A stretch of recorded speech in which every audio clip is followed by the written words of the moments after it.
Selamat datang kembali di channel Borneo Trader. Di video kali ini saya akan menganalisa untuk perkembangan pergerakan saham-saham dari sektor teh dan beberapa yang request. Pertama Buka, kedua Goto, ketiga IMTK, keempat SRTG, kelima SCMA, keenam WIRG, ketujuh SLIS, ke-8 MLPL, ke-9 Bovin, ke-10 DMMX, ke-11 NICL, dan terakhir BIRD. Ini dua saham terakhir tuh saham request. Langsung saja ke saham pertama. Ada Buka yang ditutup di 126, terkoreksi 2,32%. Kalau dilihat data transaksi asing net sell, kalau di broker sebenarnya Buka ada akumulasi tapi yang distribusinya juga besar. Langsung saja ke tekniknya, Buka indikasi low jelek ya. Kenapa? Kalau sampai dia nggak rebound Senin jelek, karena dia di bawah support 127 ya agak rawan bisa ke 120.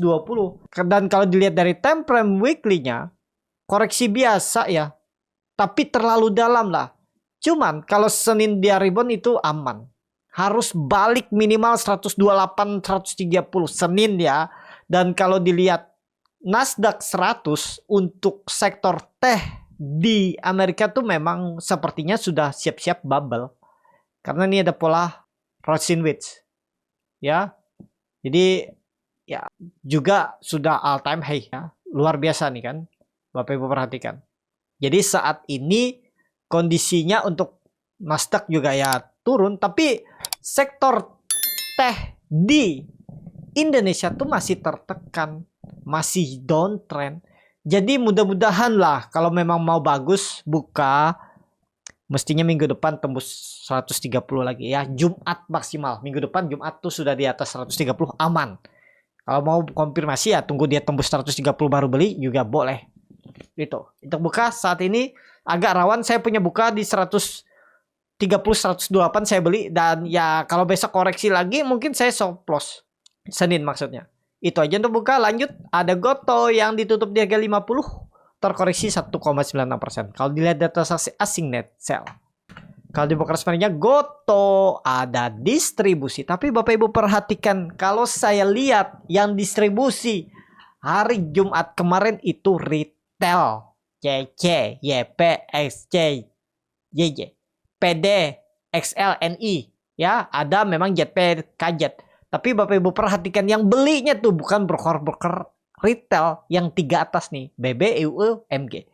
Ya, jadi ya kalau menurut saya Goto masih ya resikonya tinggi. Cuman ada potensi untuk dia ngangkat sampai 58 mungkin untuk minggu depan ya. Kita lihat aja.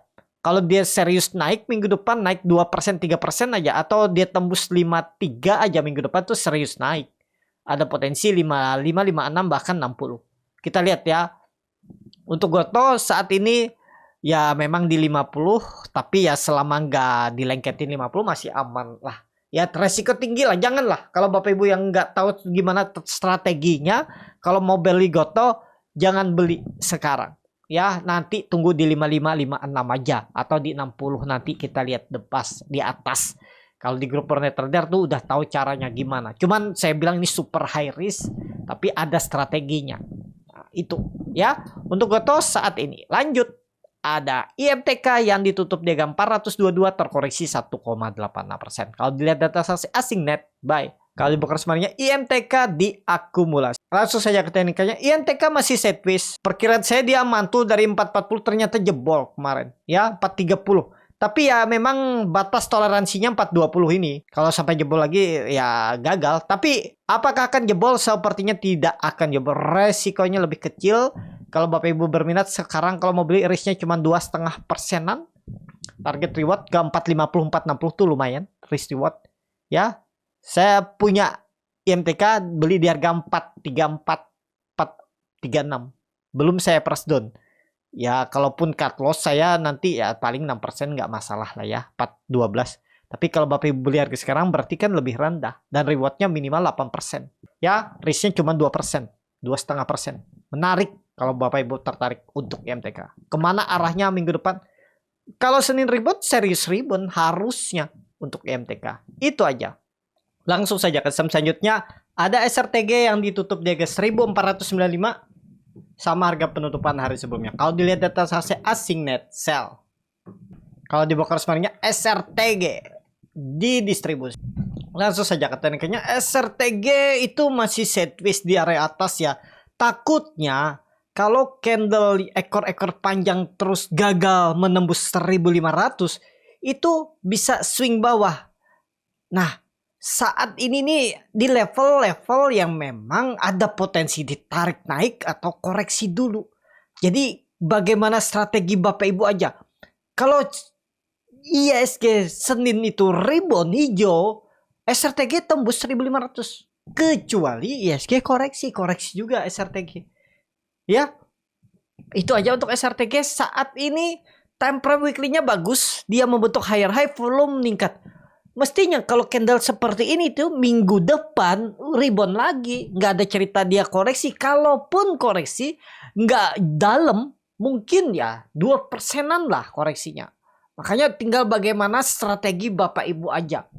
Karena targetnya ini kalau jalan minggu depan tuh minimal 1600 disentuh.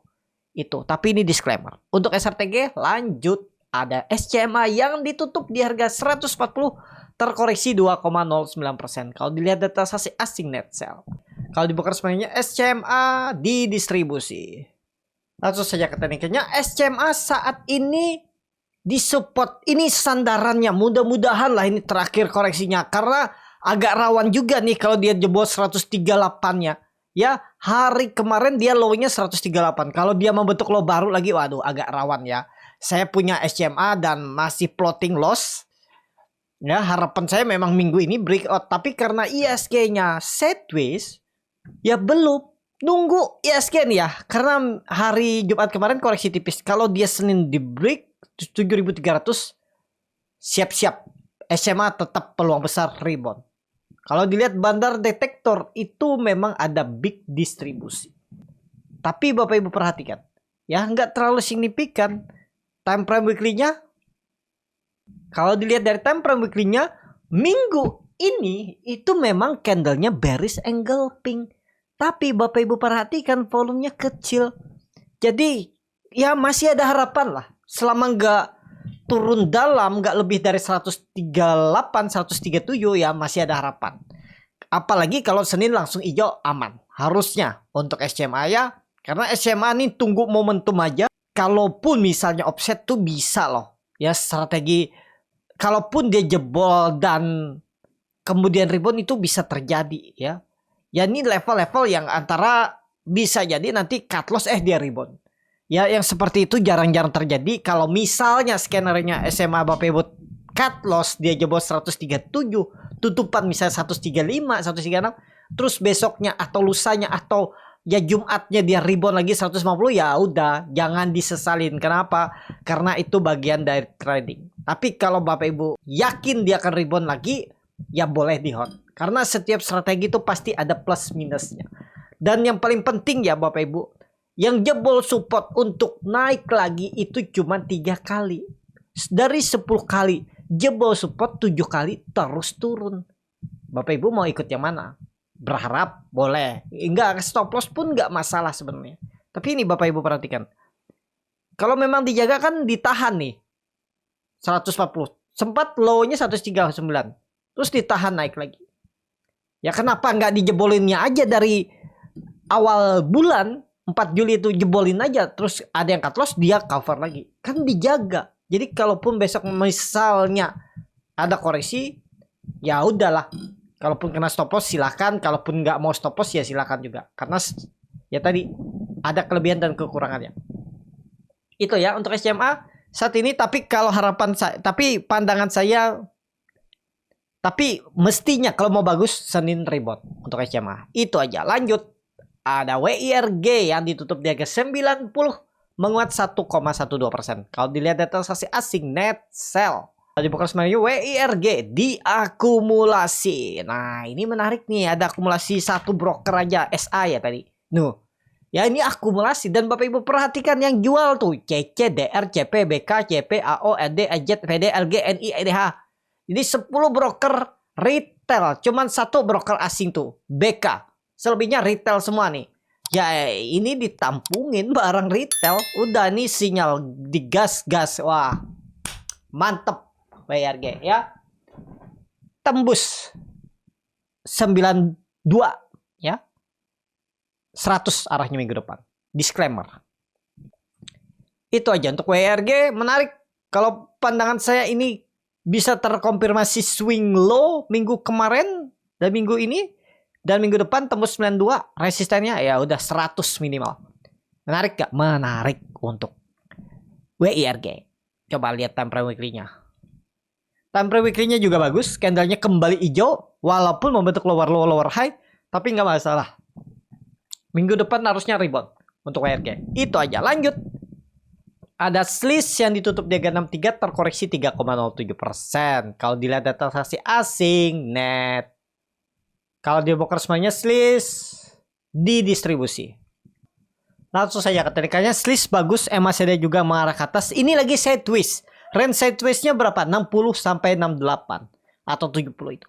Jadi menarik gak? Masih menarik untuk SLIS. Kalau dilihat dari time frame weekly-nya bagus. Dia bangun dan volume minggu kemarin juga besar dan higher high, higher low, jadi oke lah ya.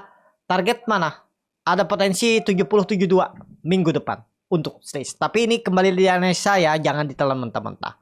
Lanjut, ada MLPL yang ditutup di 55 terkoreksi 1,78%. Kalau dilihat data transaksi asing net. Kalau di broker semuanya MLPL ada distribusi tipis. Langsung saja ketikanya MLPL kemarin itu mau tembus 59 tapi gagal lagi ya. Hari Kamis terus Jumatnya koreksi. Minggu depan tembus. Kita lihat kalau sekali lagi dia tembus 5960 ada potensi lanjut. Targetnya 6670 ya. Ya tapi ini sama high risk ya. Kalau menurut saya lihat kalau ada buying power Bapak Ibu bisa entry. Kalau mau belajar trading melihat buying power, cara scalping untuk masuk swing ataupun scalping itu bisa join di grup Borneo Trader scalping kelasnya, link di deskripsi. Pilih kelas scalping ya, di situ ada, nanti saya infokan lewat WhatsApp. Jadi seperti itu untuk MLPL. Kalau pandangan saya minggu depan kalau tembus 60 harusnya serius naik ya, tapi disclaimer dari harga sekarang ke 60 kan lumayan tuh profitnya 7 apa 8%. Kalau nekat beli harga sekarang ya stop loss 52, udah 6% buang aja. Untuk MLPL lanjut. Ada Bovin yang ditutup dengan 840 terkoreksi 0,59%. Kalau dilihat data transaksi asing net sell. Bukan semuanya Bovin ada distribusi. Langsung saja ke teknikalnya. Untuk Bovin masih bisa Bapak Ibu hold ya. Minggu depan tuh ISG bullish rebound. Apapun ceritanya tetap ke trigger. Tetap akan digoreng Bovin ya. Sabar aja Bapak Ibu. Kalau nekat beli harga sekarang risknya cuma ya 830 buang. Udah 1,5% aja, nggak nyampe 1,5% ya, sama fee bersihnya ya nggak nyampe 2% lah kalau mau stop loss. Ya 830 itulah atau 825. Tapi indikasinya kalau di bawah 840 udah tanda-tanda lemah. Kalau pandangan saya Senin ada potensi rebound. Bapak Ibu perhatikan, dia koreksi sepertinya nggak serius koreksi. Kenapa? Volumenya juga tipis, nggak nyampe setengah volume saat dalam pembentukan candle doji minggu lalunya. Ya, kalau pandangan saya tetap akan rebound minggu depan Bovin. Kembali di atas 850, bahkan targetnya 880 920 untuk Bovin. Tapi disclaimer. Lanjut. Ada DMMX yang ditutup di harga 127 terkoreksi 2,3%. Kalau dilihat data transaksi asing net sell. Kalau dibuka semuanya DMMX di distribusi. Langsung saja ketikanya DMMX masih sideways ya. Ya sabarlah. Minggu depan kalau ISG-nya tembus berapa ISG itu? Tembus 7.320, 7.350 tetap DMMX akan digoreng juga. Pokoknya Bapak Ibu kalau nekat dan sabar, cuman lebih baik jangan. Skip aja. Ya. Ya jebol 125 buang aja 123 udah. Minggu depan kalau ISG rebound, hijau pekat rebound nih DMMX. Ada potensi ditarik naik. Lihat broker semarinya memang distribusi tapi biasa aja lah. Ya, kita lihat aja minggu depan. Tapi kalau menurut saya bagi Bapak Ibu yang kurang memahami atau baru belajar, baru mulai, jangan deh. Kalau mau ya tadi bisa SCMA. Atau ya SCMA boleh tuh. Tapi disclaimer ya. Atau kalau mau yang lebih aman, ada sinyal naiknya lebih besar. Kevin Poultry ya, Kevin. Nah, itu boleh. Nah, ini tapi disclaimer ya. Nah, ini dia lagi sideways nih. Dan dia yang paling terlambat naik nih. Ini bagus nih. Udah konfirmasi pola KP handle. Ini dia sideways. Mestinya dia nggak turun lagi di bawah 5.350. Targetnya mana? Minimal 5.800 6.000 di akhir Juli dan awal Agustus. Tapi disclaimer ya. Daripada Bapak Ibu di MMX. Tapi kalau suka di MMX silakan. Itu aja. Lanjut ada NICL yang ditutup di harga 214 terkoreksi 4,46%. Kalau dilihat data asing net sell. Kalau dibongkar semuanya NICL diakumulasi walaupun tipis. Langsung saja kata ini kayaknya NICL ini lagi sideways. Cuman kondisi sekarang Bapak Ibu pakai aja 200 support sandarannya. Ya, masih oke nggak? Mestinya masih oke nih. Coba lihat broker summary-nya seperti apa tadi.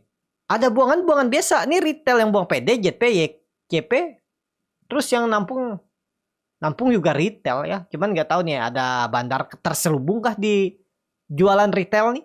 Ya kita nggak tahu ya. Yang penting nggak jebol 200 lah, aman-aman aja. Atau ya indikasi lemah kalau dia jebol 210. Ini kan dia sideways dari 2 minggu yang lalu tuh selalu bertahan di atas 210. Nah kalau dia sampai tutup di bawah 210 tandanya lemah. Tapi lebih konfirmasi kalau dia jebol 200 gagal. Tapi condong gagal nggak NICL? Kalau pandangan saya sideways tetap akan naik. Tapi disclaimer ya, hati-hati pokoknya 200 jebol itu. Untuk NICL, saham selanjutnya ada BIRD yang ditutup di 1.550 terkoreksi 0,64%. Kalau dilihat data asing net sell. Kalau dibongkar semuanya BIRD di distribusi. Langsung saja kata ini kayaknya BIRD aman. Ya. Koreksi dikit sikat. Nggak akan jebol 1.500. Tetapi disclaimer ya, bukan nggak akan jebol. Potensi kecil kalau sampai jebol. Trennya kemana? Ke atas. Terlihat juga ada akumulasi walaupun tipis. Ya. Menarik. Target BIRD kondisi sekarang ada potensi upset 9% ke sekitaran 1.720 atau minimal 6%an dapat. Ya, 1.650. Nih 6% dan 9%. Bahkan 11% tuh 1.700. Dan EMA 200-nya 13%. Ya, menarik BRD koreksi-koreksi dikit sikat kalau Bapak Ibu mau. Support sandarannya 1.500 nggak boleh jebol. Langsung saja ke saham terakhir. Ini saham yang di request sudah beberapa kali komen tapi saya belum sempat. Itu Ricci. Ricci itu terkoreksi 4,76% ke harga 100. Dan kalau dilihat transaksi asing nggak ada jual beli. Kalau di broker semuanya Ricci. Ya ada akumulasi tipis lah, tapi tipis. Langsung saja ke tekniknya, oh Ricci baru bangun dari 50. Aman. Di atas 90 aman. Ini kan kebetulan ya, tapi ini disclaimer ya. Ini ada EMA 200. EMA 200-nya tuh di 96. Nah, dan kebetulan 96 tuh dulunya resisten kuat jadi support kuat sekarang. Bukan, dulunya support kuat terus jadi resisten kuat, sekarang harusnya jadi support kuat lagi. Tapi Bapak Ibu kasih toleransi sampai kalau dia minggu depan jebol itu agak rawan. Tapi kita nggak tahu juga ya. Kalau dia bisa swing low-nya 80 terus rebound lagi atau 76 itu bisa terjadi. Cuman ya kalau kita berharap resikonya akan pasti lebih besar. Kalau kita pakai stop loss memang langsung terrealisasi cut loss. Sakit. Tapi kalau dia terus turun, ya aman. Kalau dia rebound lagi gimana? Ya itu bagian dari trading. Nggak bisa dihindar. Yang kita harus fokus itu bagaimana meminimalisir resiko. Karena kalau kita sudah biasa paham cara meminimalisir resiko, tahu strategi yang cocok dengan profil resiko kita, dengan sendirinya profit akan datang. Ya, itu udah pasti. Kenapa banyak orang mengajarkan disiplin stop loss kalau trading? Ya untuk meminimalisir resiko. Itu. Tapi kalau Bapak Ibu berpikirnya, wah disiplin stop loss itu cepat habis dong uangnya. Sekuritas kaya dong. Ya kalau sudah berpikiran seperti itu, saya bingung juga untuk menjelaskan lagi ya. Ya udahlah kalau seperti itu pikirannya ya silakan. Tapi yang bilang disiplin stop loss coba Bapak Ibu lihat. Sukses apa gagal dalam trading. Nah itu aja Bapak Ibu lihat. Coba Bapak Ibu lihat teman sekeliling Bapak Ibu yang investor, trader yang udah lama. Yang nggak pakai stop loss gimana portofolionya. Nah kalau takut stop loss rugi, belajar ya. Belajar bagaimana menganalisa sahamnya. Kalau fundamentalis ya silahkan, beda cerita juga kan. Terus kalau teknikal ya bagaimana menganalisa chart, broker summary, karakter sahamnya, pola-pola yang dibuat dalam bid offer itu kan ada. Walaupun nggak bisa 100% kita pas, tapi ya setidaknya minimalisir resiko itu ya. Jadi seperti itu. Pokoknya Bapak Ibu ingat aja, yang bilang disiplin stop loss tuh gagal apa sukses mereka ya. Dan lihat apakah mereka juga disiplin stop loss dengan kondisi portofolionya ya. Itu seperti itu aja. Tapi ya kalau Bapak Ibu nggak pakai stop loss sebenarnya nggak masalah, asal saham yang aman lah.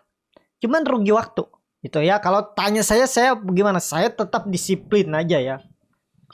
Karena saya bisa cari lagi untuk gantinya. Dan kalau saya juga nggak terlalu dalam ya. Maksimal 5-7% aja lah satu saham. Seperti itu ya. Untuk Ricci ini menarik karena dia di atas EMA 200-nya. Tapi hati-hati kalau dia jebol 88-nya lagi. Itu. Untuk Ricci cukup sampai di sini video kali ini. Terima kasih untuk Bapak Ibu dan teman-teman yang sudah menonton video ini sampai selesai. Apabila channel Borneo Trader ini bermanfaat dan bisa menjadi bahan pertimbangan Bapak Ibu dalam membeli, menyimpan, dan menjual sahamnya, bisa klik tombol subscribe dan nyalakan lonceng. Kasih ada kritik, saran, ataupun pertanyaan, bisa langsung tinggalkan di kolom komentar. Bagi Bapak Ibu dan teman-teman yang baru belajar trading, masih bingung memilih saham, bingung membuat trading plan, bisa join trading bersama Borneo Trader. Nanti diberikan saham-sahamnya dan dibuatkan trading plannya beserta chartnya dan juga free konsultasi portfolio. Kalau tertarik, DM Instagram Borneo Trader. Sampai ketemu, tetap semangat dan semoga bisa terus cuan.